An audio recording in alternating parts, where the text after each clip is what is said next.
So welcome back. और अभी तक हमने पिछले लेक्चर्स में स्फेरिकल मिरर पे बात की। अब अपने उसी डिस्कशन को थोड़ा सा बढ़ाते हैं और थोड़ा सा कॉम्प्लिकेटेड करते हैं उस डिस्कशन को और देखते हैं कि कंपटीशन में कैसे क्वेश्चंस आ सकते हैं। ठीक है, तो पहला क्वेश्चन एक बहुत बेसिक क्वेश्चन है। स्फेरिकल मिरर नहीं, प्लेन मिरर है। स्फेरिकल मिरर पे भी आएंगे और इसके सामने एक there is a boy in front, एक लड़का खड़ा है इस प्लेन मिरर के सामने जो कि v वेलोसिटी से चल रहा है। ठीक, अब क्वेश्चन है कि इस लड़के को, सपोज इस लड़के का नाम a है, a को अपनी इमेज की वेलोसिटी कितनी दिखेगी? What will be the velocity of image of a with respect to a? तो ये क्वेश्चन है। अब इस पे डिस्कशन करने से पहले तो जरा प्लेन मिरर थोड़ा सा समझ लेते हैं। प्लेन मिरर में क्या होता है भाई? प्लेन मिरर का सीधा सा मतलब है जितनी दूर ऑब्जेक्ट है उतनी दूर उसकी इमेज बनेगी। मतलब अगर ये x डिस्टेंस पे है तो जो इसकी इमेज बनेगी वो भी x डिस्टेंस पे ही बनेगी। ठीक, तो सपोज एक लड़का है, वो x डिस्टेंस पे है। अब हमने देखा कि उसकी इमेज भी x डिस्टेंस पे ही बनेगी। क्लियर है ये बात? ओके, अब समझते हैं कि थोड़ी देर बाद सपोज ये लड़का, क्योंकि इसके पास वेलोसिटी है, थोड़ी देर बाद ये लड़का इस पोजीशन पे आता है जब इसकी डिस्टेंस y है मिरर से। तो भाई जब y है डिस्टेंस तो उस समय इसकी इमेज की डिस्टेंस भी y ही होगी। ठीक, इसका मतलब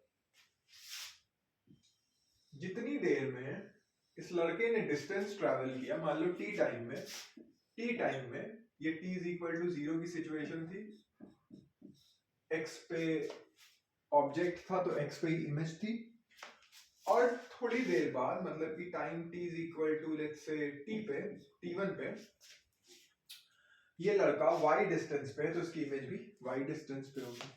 मतलब कि t1 टाइम पे ऑब्जेक्ट ने कितना डिस्टेंस ट्रैवल किया? x minus y. इमेज ने भी उतना ही डिस्टेंस ट्रैवल किया, x माइनस वाई। मतलब कि जितने टाइम में ऑब्जेक्ट ने जो डिस्टेंस ट्रैवल किया x माइनस वाई, वही डिस्टेंस इमेज ने भी ट्रैवल किया। मतलब इन दोनों की वेलोसिटी सेम हो गई। सेम डिस्टेंस ट्रैवल किया, सेम टाइम में, वेलोसिटी क्या हो जाएगी इसकी? x minus Y upon t1, और इसकी वेलोसिटी भी हो जाएगी x minus Y upon t1। मतलब ऑब्जेक्ट की वेलोसिटी और इमेज की वेलोसिटी सेम हो गई। इसका मतलब अगर ऑब्जेक्ट v वेलोसिटी से चल रहा है तो इमेज भी v वेलोसिटी से चलेगी। अच्छा जी, तो अब क्वेश्चन कह रहा है कि you have to find the velocity of image with respect to the boy. मतलब इस लड़के को वो वेलोसिटी कैसी आती हुई दिखेगी? मतलब कि फ्रेम ऑफ रेफरेंस मतलब होता है ऑब्जर्वर समझते हैं, जो ऑब्जर्वर है। तो इस तरह के क्वेश्चन करने के लिए रिलेटिव वेलोसिटी के हम क्या करते हैं, जो फ्रेम ऑफ रेफरेंस है उसे रेस्ट में ले आते हैं। तो इसको हम रेस्ट में ले आते हैं, जो कि किस वेलोसिटी से चल रहा था? v वेलोसिटी से। अब क्योंकि हम इसे रेस्ट में लाए हैं तो इसकी वेलोसिटी को हम पलट के दूसरी चीज को दे देते हैं। मतलब v वेलोसिटी इस डायरेक्शन में थी, ये वेलोसिटी इसको इस डायरेक्शन में मिल गई। जिस चीज को ऑब्जर्व किया जा रहा है, ऑब्जर्वर को रेस्ट में माना, और जो ऑब्जर्वर की वेलोसिटी थी वो हमने जिस चीज को ऑब्जर्व किया जा रहा है उस चीज को दे दी, पर डायरेक्शन पलट के। तो इमेज की वेलोसिटी कितनी हो गई भाई? 2v। आंसर हो गया इसका कि इस लड़के को जो कि v वेलोसिटी से चल रहा है उसको अपनी इमेज अपनी ओर आती हुई 2v से दिखेगी। Easy question.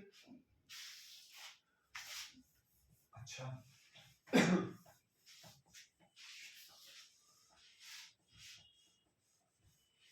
अब एक और जेई का क्वेश्चन देखो, शानदार क्वेश्चन। क्वेश्चन में पढ़ता हूं और ये आया है जेई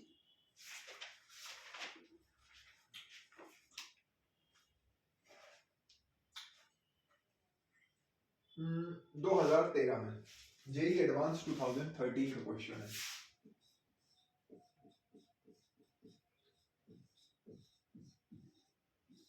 क्वेश्चन दे रहा है two light rays, one is travelling in the direction, light ray one है, there is a light ray which is traveling in the direction 1/2 I cap plus √3 j cap। ठीक है, ये light ray of light travel कर रही है, ये किसी surface पे इंसिडेंट है, मतलब ये कि ये इंसिडेंट रे है। फिर क्वेश्चन कहता है कि आफ्टर इंसिडेंस के बाद द रिफ्लेक्टेड रे, जो रिफ्लेक्टेड रे है,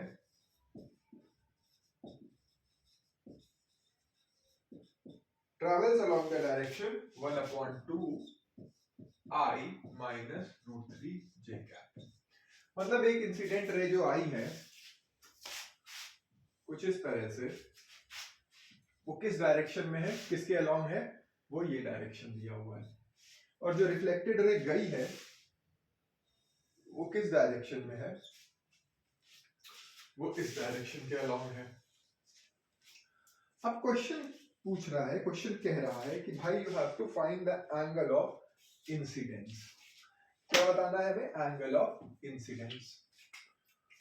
तो अगर मैं ये वाला एंगल पता कर लूं किसी तरह से, ये क्या है? एंगल ऑफ इंसिडेंस और रिफ्लेक्शन के बीच का एंगल, और फिर इसको मैं आधा तोड़ दूं, आधे में बांट दूं, तो वो एंगल ऑफ इंसिडेंस हो जाएगा। क्यों? क्योंकि भाई मान लो यहाँ पे एक लाइन है नॉर्मल, ठीक, तो हमेशा हमें ये तो पता ही है कि भाई एंगल ऑफ इंसिडेंस और एंगल ऑफ रिफ्लेक्शन बराबर होंगे। मतलब ये अगर थीटा है तो ये भी थीटा होगा। तो टोटल एंगल अगर मैं पता कर लूं, टोटल एंगल जो कि 2 थीटा है, तो वो थीटा और थीटा में बढ़ जाएगा, तो एंगल ऑफ इंसिडेंस मिल जाएगा। तो क्वेश्चन सीधा सीधा यही है कि हमें इन दोनों वेक्टर्स के बीच में एंगल पता करना है। वेक्टर्स के बीच में एंगल पता करने के लिए हम क्या यूज करते हैं? Dot product. डॉट प्रोडक्ट की क्या डेफिनेशन होती है? डॉट प्रोडक्ट कहता है कि vector a dot b is equal to mod a mod b cos theta. Theta क्या होता है? मेन क्वेश्चन ये है, थीटा क्या होता है? थीटा क्या होता है? थीटा होता है angle between two vectors, angle between the two vectors when they are starting from the same point। ये याद रखना, बहुत बेसिक क्वेश्चन दिया था। Theta is the angle between two vectors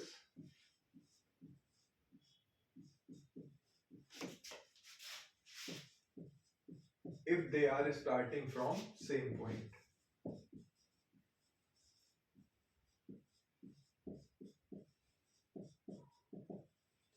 they are starting from same point। ठीक, clear? अच्छा, अब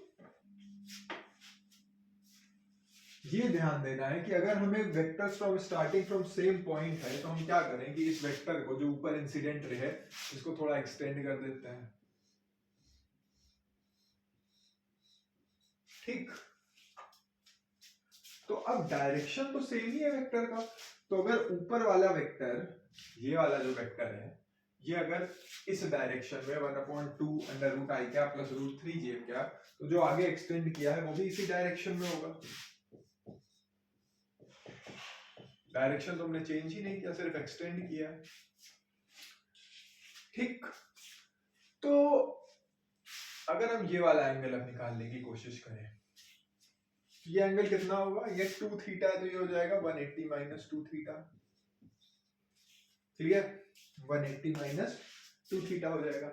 अब देखो, अब अगर मैं इस वेक्टर, ये जो बाद में डॉटेड लाइन से खींचा है, और ये जो रिफ्लेक्टेड रे वाला वेक्टर है, इनके बीच में डॉट प्रोडक्ट लिखने की कोशिश करो। यहाँ पे डॉट प्रोडक्ट नहीं लगा सकते क्योंकि ये एंगल, इन दोनों वेक्टर की डायरेक्शन एक पॉइंट से इमर्ज नहीं हो रहे हैं। एंगल हमें देखना है जब वेक्टर एक ही पॉइंट से इमर्ज हो। तो मैं कह सकता हूं कि वेक्टर, इसको मान लें अगर हम रिफ्लेक्टेड रे आर, और इसको मान लें इंसिडेंट रे जो कि एक्सटेंडेड थी, तो आर डॉट आई डैश क्या हो जाएगा, mod r mod i dash cos ये एंगल 180 माइनस 2 थीटा। इसको अल्फा नाम दे देते हैं, बाद में सॉल्व कर लेंगे, कॉस अल्फा। ठीक है, अब अगर हम आर डॉट आई डैश लिखने की कोशिश करें, तो ये तो आर है और आई डैश भी उसी के अलॉन्ग है, सेम है, तो इन्हीं दो वेक्टर का हम डॉट प्रोडक्ट ले सकते हैं। तो क्या हो जाएगा, आई का आई से कराना पड़ेगा, डॉट प्रोडक्ट आपको आता है 1/4 plus root minus root 3/4 1/4 minus 3/4 is equal to mod r लिखने की कोशिश करते हैं, under root a square plus b square, मतलब कि 1/4 plus 3/4 into mod i dash लिखने की कोशिश करो, 1/a square plus b square कर दो, 1/4 प्लस 3/4, यहाँ पे कॉस अल्फा। ठीक है, अब ये जरा सॉल्व करते हैं।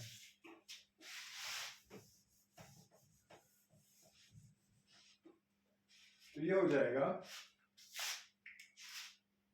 -2/4 को लिख दिया -1/2 which is equal to cos alpha. ठीक है, अच्छा अल्फा क्या है, alpha is nothing but 180 minus 2 theta, theta तक जाना, तो अल्फा ये लिख दो cos 180 minus 2 theta. cos 180 minus 2 theta क्या होता है, माइनस cos थीटा।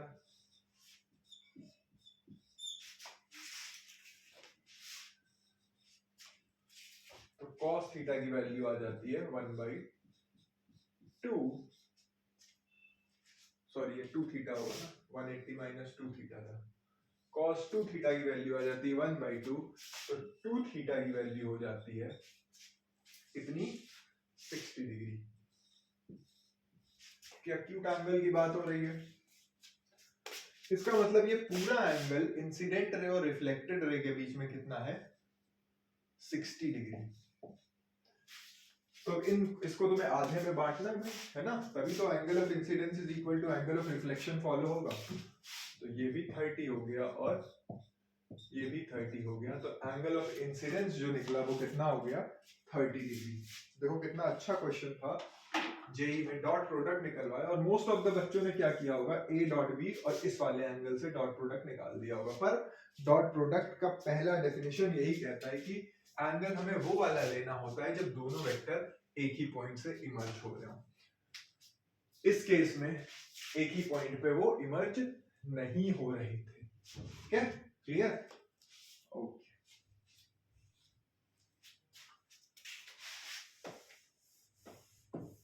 तो देखो वेक्टर को कैसे स्फेरिकल मिरर या प्लेन मिरर से जोड़ा गया। ओके, एक और क्वेश्चन देखते हैं, बहुत प्यारा सा क्वेश्चन है।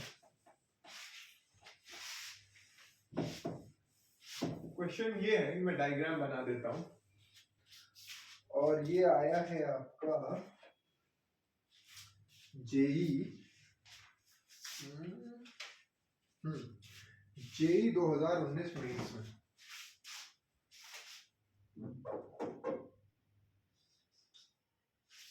और क्वेश्चन ये है कि two plane mirrors are inclined at an angle of theta.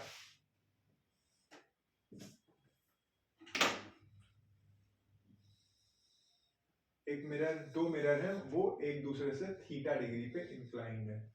Mirror M1 मान लेते हैं और मिरर M2 मान लेते हैं। फिर कहता है कि a ray of incident is parallel on mirror 1 a ray of incident a ray is incident on mirror M1 such that the ray is parallel to M2. तो एक हम रे बनाते हैं जो कि इंसिडेंट होती है किस पे, मिरर M1 पे, और वो इंसिडेंट रे क्या है, पैरेलल है. अच्छा, उसके बाद कहता है कि it is reflected from mirror M1 and it strikes M2. ये स्ट्राइक किया M2 को. उसके बाद कहता है कि after reflection from M2 the reflected ray becomes parallel to M1. ठीक, बात समझ में आई. दो मिरर थे M1 M2, दोनों के बीच में एंगल था थीटा जो कि क्वेश्चन में दिया है. फिर कहते हैं कि एक इंसिडेंट रे आती है, पहली रे ए बी नाम दे दो इसको, और A B is parallel to M2. Then A B is reflected along BC and then BC is reflected along CD and CD becomes parallel to M1. Now we have to find theta. क्या find करना है, theta, और फिर कुछ कुछ options दिए हैं. तो क्वेश्चन समझो भाई. देखो बहुत बेसिक सा क्वेश्चन है ये, अगर समझ पाओ तो. देखो यहाँ पे भी कुछ नामकरण कर लेते हैं, एंगल बोलने में आसानी होगी. एक्स वाई और जेड. तो मुझे ये बताओ एंगल ए बी एक्स कितना होगा. A B is parallel to Y Z, तो ये भी थीटा होगा.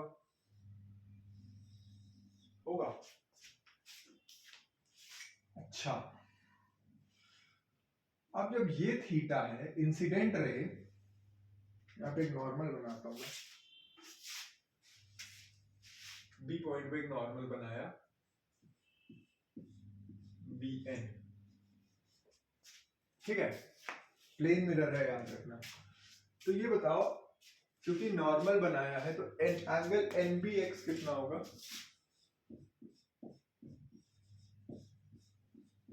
90 डिग्रीज. नॉर्मल बनाया, तो ये बताओ एंगल NBA कितना होगा.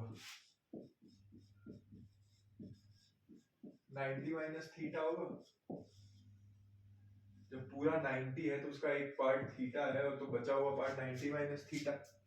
अच्छा, angle NBA angle of incidence भी है, नॉर्मल और इंसिडेंट रे के बीच में एंगल है, और हमें पता है कि angle of incidence is equal to angle of reflection, तो ये भी 90 माइनस थीटा हो गया. हो गया. अच्छा, जब ये 90 माइनस थीटा हो गया तो मुझे ये बताओ एंगल NBY कितना है. सोच के बताओ, NBY ये भी 90 ही तो होगा, नॉर्मल है. तो एंगल YBC कितना होगा. YBC थीटा हो जाएगा. पूरा 90 है, एक पार्ट 90 माइनस थीटा है, तो बचा हुआ थीटा हो गया. हो गया. अच्छा,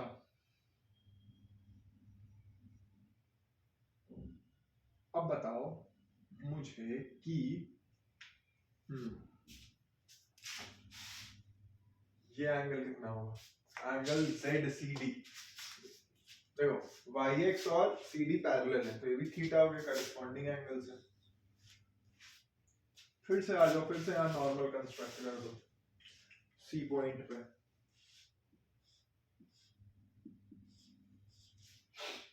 अब लॉजिक से कह ही सकते हो कि वो थीटा था, ये थीटा है, तो ये वाला थीटा होगा और ये भी थीटा होगा. पर देख लेते, देखो ये नॉर्मल बनाई मैंने, तो नॉर्मल और इस नॉर्मल का नाम कर देते हैं हम, इसको इस नॉर्मल का नाम C पॉइंट पे हम कर देते हैं W, दे देता हूँ CW. तो अब बताओ मुझे एंगल WCZ कितना होगा. 90 होगा, क्योंकि नॉर्मल है वो. ठीक, एक पार्ट उसका थीटा है, तो बचा हुआ पार्ट जो कि एंगल WCD है, एंगल WCD ये क्या हो जाएगा, 90 minus theta. Angle of reflection 90 minus theta हो गया, तो एंगल ऑफ इंसिडेंस भी 90 माइनस थीटा हो जाएगा, तो बचा हुआ पार्ट थीटा हो जाएगा. अब एक ट्रायंगल के अंदर तीनों एंगल थीटा हो गए, तो theta is theta plus theta is equal to 180, so theta is equal to 60 degrees. Clear.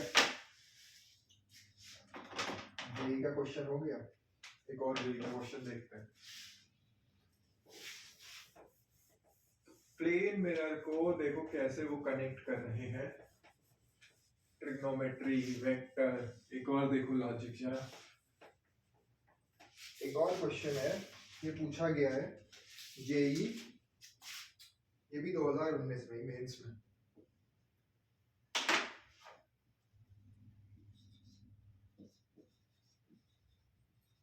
ठीक है, क्वेश्चन है, मैं समझा देता हूं। There is a point source S which is placed at a distance L in front of a center of a plane mirror। एक plane mirror है,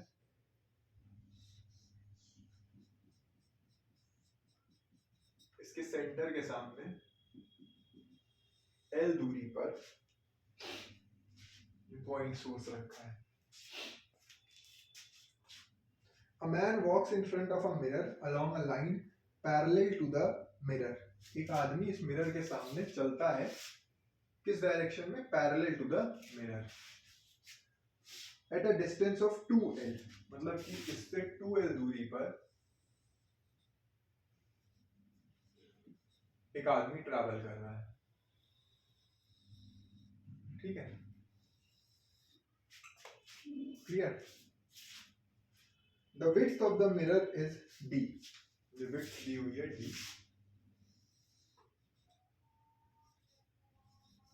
question है कि the distance over which, question में लिख देता हूं, the distance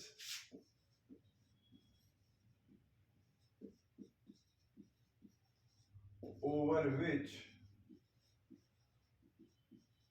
the man will see the image of S। मतलब कि वो कितनी दूर चलेगा, वो तो चल रहा है, तो कितनी दूर में उसे S की इमेज दिखेगी, ये बताना है। बात समझ में आई? आज जरा क्वेश्चन सब देखते हैं। तो सबसे पहले तो there is a point source S जो कि प्लेन मिरर के सामने L दूरी पर रखा है, तो इसकी जो इमेज बनेगी वो भी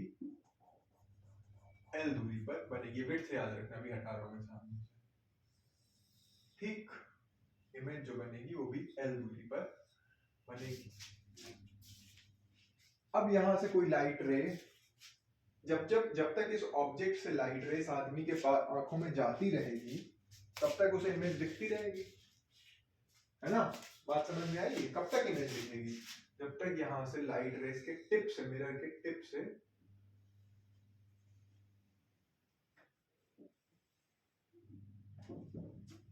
उसके सामने लाइट रे जाती रहेगी। ठीक है, तो ये ऐसे बना देते हैं, वर्चुअल रे है ना, ये हमने एक्सटेंड करा दिया था। ठीक, क्लियर?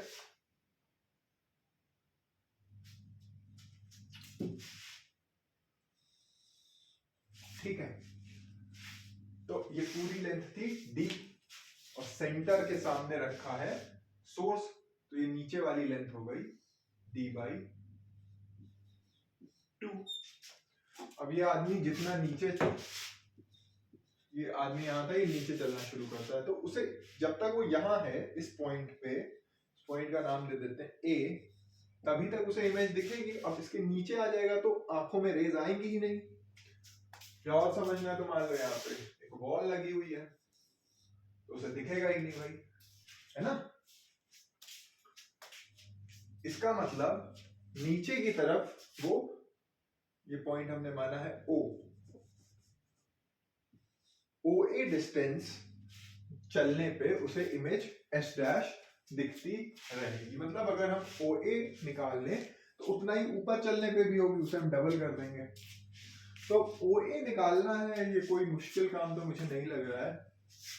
अगर आप ट्रायंगल देखो OS डैश A, ट्रायंगल देखो OS डैश A, और यहाँ पे कुछ नाम कर लेते हैं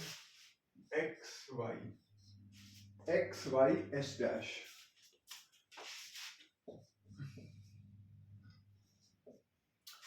तो हम कह सकते हैं जो बड़ा वाला ट्रायंगल है OS डैश है और X एच डैश वाई में एंगल एच डैश तो कॉमन है,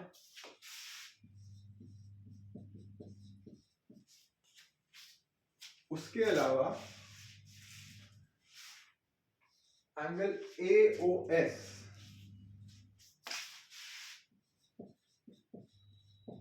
और angle Y X H dash perpendicular है, 90 डिग्री है ना, क्योंकि ये पैरेलल लाइन है, ट्रांसवर्सल है।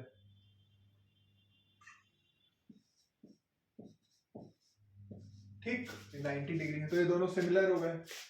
अब इसी लॉजिक से हम जरा रेशियो ऑफ साइड्स लिखते हैं, तो O A upon X Y is equal to O S dash upon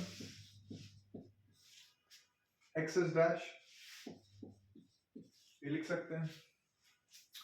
अब ओ ए कितना है भाई, ओ ए तो हमें पता करना है, ओ ए अननोन है। एक्स वाई कितना है, डी बाई टू।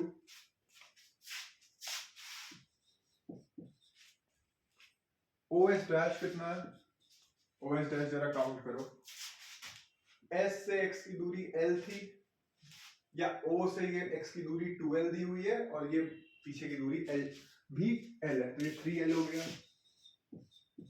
और एक्स एस डैश एल है, तो ओ ए कितना आ जाएगा 3d/2। तो अगर नीचे वो 3d/2 चल सकता है तो ऊपर भी 3d/2 चलेगा, तो टोटल डिस्टेंस जिसमें उसे वो इमेज दिखेगी हो जाएगा 3d/2 plus 3d/2 which is equal to 3d। JEE का क्वेश्चन, कौन सा बहुत कठिन क्वेश्चन पूछ दिया, बेसिक क्वेश्चन। इजी क्वेश्चन हर जगह मिलेंगे, तो आपको बस ढूंढने हैं वो और उन्हें पकड़ पकड़ के सॉल्व करना है। कंपटीशन होता है ना, वो टेस्ट मैच की तरह है जेई। कौन कितने अच्छे लीव कर रहा है क्वेश्चन, कौन कितने अच्छे बॉल को लीव करता है, वही टेस्ट प्लेयर बनता है ना अच्छा। और जो आसान गेंद मिली उसे गलत नहीं करना, उस पर गलती नहीं करनी है। क्वेश्चंस छोड़ने तो हैं ही, अब बेमतलब का क्वेश्चन देके सॉल्व करके 4 नंबर ला के आधा घंटा बर्बाद करने से अच्छा है कि आसान क्वेश्चन सॉल्व करके टाइम भी बचाया जाए और नंबर भी लाए जाए। और क्या क्वेश्चन देख सकते हैं हम,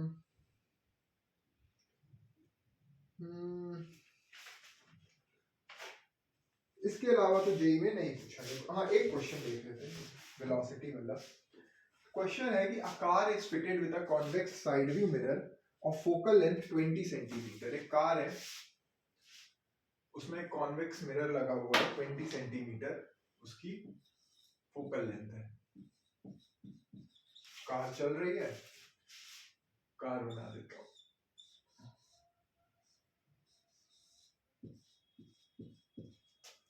कार है और ये इसका साइड व्यू मिरर है, वहां पे फोकल लेंथ दी हुई है 20 सेंटीमीटर, कॉन्वेक्स मिरर है। अच्छा, उसके बाद कहता है second car which is 2.8 metre behind the first car. एक दूसरी कार है जो कि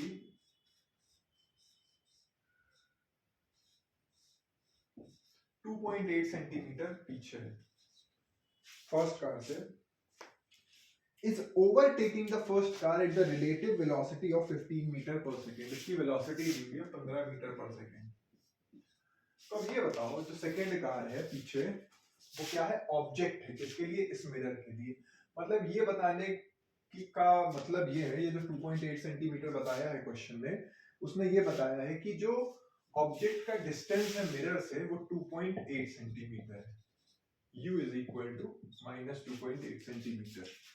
उसके बाद वेलोसिटी दी हुई है क्वेश्चन में, ठीक। अब पूछ रहा है what is the velocity of image. तो हम लोग ने एक इक्वेशन देखी थी, -1/u square 1/u plus 1/v is equal to 1/f होता है। इसको t के रिस्पेक्ट में डिफरेंशिएट किया था तो आया था -1/u square du/dt is equal to -1/v square dv/dt is equal to 0। ये आया था, डिफरेंशिएट कर दिया मैंने t के रिस्पेक्ट में। अब इससे आ जाता है कि 1/u square is equal to ये आ जाता है minus one by u square d u by D t is equal to one by we square d v by D t. ठीक, अब d u by D T क्या है भाई? Velocity of object. कितनी वैल्यू दी है? 15 metre.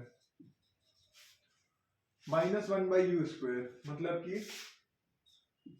1/2.8 का whole square कर दो, प्लस माइनस बात एक ही, is equal to 1 by we square DV by D T. DV by D T क्या? Velocity of image. अच्छा, वी कैसे निकालेंगे? वी निकालेंगे कि जब ऑब्जेक्ट की डिस्टेंस 2.8 थी और फोकल लेंथ दिया हुआ है तो 1 बाई वी की वैल्यू निकाल देते हैं। तो हम लिखेंगे 1 by minus 2.8 plus 1 by V is equal to 1 upon F. F focal length 20 centimetre ही लेंगे क्योंकि कॉन्वेक्स मिरर है। अब ये सॉल्व करने के लिए वी की वैल्यू आ जाएगी 1 upon 20 plus 1 upon 2.8। Clear? Clear? तो अब ये 1 अपॉन वी की वैल्यू से निकाल लो, इसको लिख दो 10 अपॉन 28 या 5 अपॉन 14 और ये हो जाएगा 280 14 प्लस 100 114 बटे 280, यही हो जाएगा ना। तो v की वैल्यू आ जाएगी 280 बाई 114। अब ये सब सॉल्व करके पुट करके वैल्यू निकाल देना dv बाई dt की। क्लियर? ठीक है भाई, तो हमने ये भी क्वेश्चन देख लिया, वेलोसिटी से रिलेट करा लिया, और ये वैसे AIEEE में पूछा गया था। पहले एक और कंपटीशन होता था AIEEE का, उसमें एक क्वेश्चन आया था।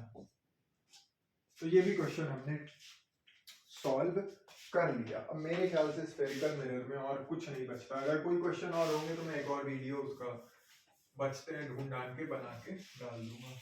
तो इन्हीं तरह के क्वेश्चंस प्रैक्टिस कीजिए, जो भी आपकी टेक्स्ट बुक है या जो भी किसी भी बुक फॉलो करते हैं, वो कोई भी हो सकती है, बोर्ड्स की हो सकती है, HCV हो सकती है, रूडो हो सकती है। और अगर क्वेश्चन नहीं होते हैं तो आप कमेंट कीजिए, और बेसिकली जितना लेवल जरूरत है वो कंप्लीट कर दिया गया है। तो थैंक यू सो मच। अब नेक्स्ट बार से हम शुरू करेंगे रिफ्रैक्शन। Thank you.